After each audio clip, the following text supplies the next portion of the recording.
বাংলাদেশ থাকবে না, থাকবে না বাংলাদেশ। আজকে আমি শোকাহত, আজকে আমি চিৎকার করব না, আজকে আমি রাখবো না। বাংলাদেশ থাকবে না। বাংলাদেশের জেলা চট্টগ্রাম, ফেনী, কুমিল্লা কোনোটাই থাকবে না।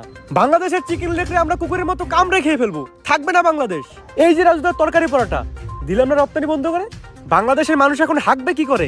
বাংলাদেশের মানুষের তো রাজুদার তরকারি আর পরোটা না খেলে হাগাই ক্লিয়ার হয় না। বাংলাদেশ থাকবে না, থাকবে না, না হাঁক দিয়ে পেরে মরে যাবে। থাকবে না, বাংলাদেশ থাকবে না। মিলিয়ে রাখুন, থাকবে না। কি একটা ঝামেলায় বললাম কত শামসু, পোলাটার 2 দিন ধরে আগা হয় না। আমি আর কি কমু, তোমার তো পোলার হয় না, আমার তো নিজেরই হয় না। ইন্ডিয়া যখন কইছিল সামনে বাংলাদেশে অনেক বড় বিপদ হইব, তখন ভাবছিলাম না খাইতে পেরে মরে যাবো। ওহন তো দেখতেছি না আঁকতে পেরে মরে যেতেছি। রাজু তার পকেট পরোটা তরকারিটা খেলে সুন্দর পেটটা ক্লিয়ার হয়ে যেত। ইন্ডিয়া রপ্তানি বন্ধ করে আমাকে ফলাইছে বিপদে। এমনি যদি চলতে থাকে তাহলে তো সামনে আমরা অনেক বড় একটা বিপদে পড়বো।